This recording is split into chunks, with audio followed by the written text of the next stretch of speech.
When he was a young warthog, just a baby warthog, and he played against a poor potato.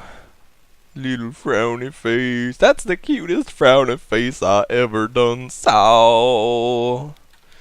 They boil me, mash me, sticks me in a stew. I get no respect, man. No respect whatsoever.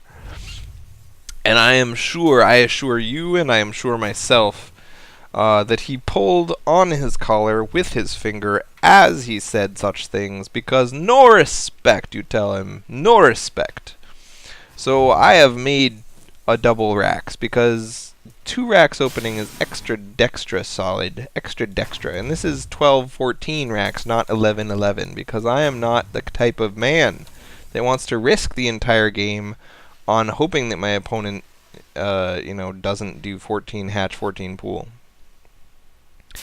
So instead, I'm gonna come out here with a later thing. I scout for whether he has the gas, and if he has the gas, you have to hit before 5:15, because that is the timing that he can have ling speed. Timing that he can have ling speed. I've seen some lings, and I know that if I go on to creep, I will lose. So I'm just gonna do a little bit of damage. And I'm like, good, I have caused the damage I wanted to cause. The purpose of the late double racks push isn't to get a bunker up in time, isn't to try to kill the hatchery, isn't to do crippling damage. It's to scare him into thinking that's what you want to do, when in fact you're just doing normal stuff. So unfortunately, I only had one marine back home. I decided it was more important to get a 3rd racks and an engineering bay and my double gas than it was to defend my base. So now he decided that it was more important to win the game with the lings that he created than it was to, I don't know, throw his hands up and be like, whatever, lings are shit.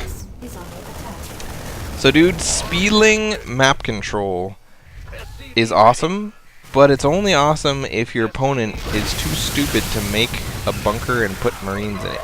And that's me. I'm that guy who's too stupid to make a bunker and put marines in. I made 2 bunkers with no marines. See? There's 2 components to defending your base. Bunkers and marines. I already have my armory. I'm like, I really gotta make sure my 2-2 comes out on, and I'm dead. Like, why it's not right. I did not play this the correct way. You see? You see? Make marines, and you put them in the bunkers, and then you defend yourself, and then you don't have to lose. It's just not right. It's just not right. And then, of course, the muta's come and mop me up. So, dude. This was wrong. This was wrong, you guys. This was just wrong. I don't know that there's anything helpful to be taken from this game other than that make marines as you're pushing with your marines. I mean, duh. How freaking stupid can you be not to know that? And I know that, and I just didn't do it this game because I'm lazy sometimes. Also, I've said a million times that your goal with the 2 racks pressure is to force him to make some marines. I mean, make some lings, but be forewarned that anyone who makes a bunch of lings is going to try to use them. Because the way Zerg thinks about it, every larva is sacred. It's like they don't want you to abort larvas or something. And so if they make a ling or 2 lings, that is a drone they didn't make. So those 2 lings have to have a very specific purpose. And defending against an attack isn't a good enough purpose. They gotta be, you gotta use them for something after that. Otherwise it just puts you behind. You're like, I have a smaller economy than him, and my reward is not to have as big of an economy as him. That's not a reward. That's terrible. So he just came to poke with those marines, with those lings. And he wasn't planning to follow it up with a billion more lings. And then he saw, oh, nothing. I will just make a crap ton more lings and then come over here and squish you. So, this was just entirely me sucking.